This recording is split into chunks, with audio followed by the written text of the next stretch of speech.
So we went on a little walk, well actually a long walk with Mr. Hawk and Miss Echo. And I'm gonna keep Echo on a leash because if she jumps over that little fence, she'll be gone. She likes to run. But the first part of the walk, Hawk just barked and barked and barked at Echo. It didn't even want to sniff her, didn't want to be near her, just barked and barked. And so he stayed on my right side, Echo stayed on my left side, and Echo just completely ignored him. And then halfway through the walk, he stopped barking and he actually walked up behind her and walked along and sniffed her booty from the back, which was so good. That's great manners. And she just completely ignored him, which is why I love my Echo. And she is a 6-year-old Siberian Husky. And so then the rest of the walk, he just kind of stayed on his right side. She stayed on her left side, just totally ignored him. And he just really kind of just dealt with her being there, but kind of didn't want to get any closer to her really. And then we got back on that one little part of the road back leading up to the house, and he started barking at her again as we got closer to home and his confidence got better.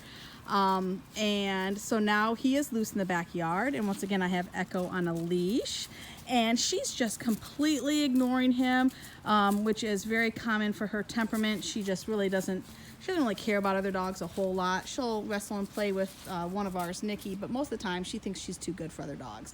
And so she's just a really good, even-tempered dog, which is why she's the one I brought today for Hawk, because no matter how much he barks at her, she just will not respond.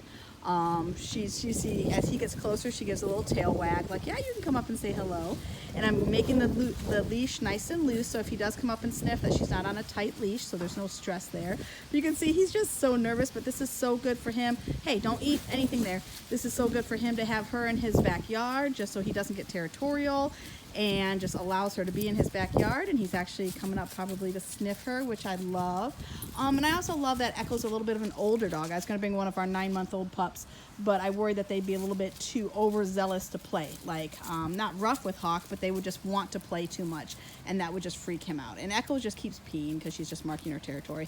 But so I wanted to bring just an even dog that really could care less about him for his first kind of interaction with one of my dogs. And so this is a perfect dog for him to interact with first, because she could care less about him.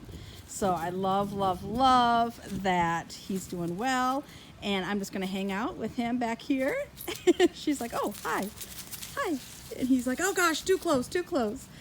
Just so he can get more comfortable with her. So this is just so good. It's working his brain. I love that he is sniffing her there. I love that she's not even caring. But this is working his brain so good. So, so good. We walked first to work his body and his brain, but right now this is all brain work. His little brain is getting so worn out right now, which I'm loving. And so I love that also Echo's just completely ignoring him when he sniffs her rear end. Yeah, do you smell all the things? Do you smell all the things? Do you hear the construction over there?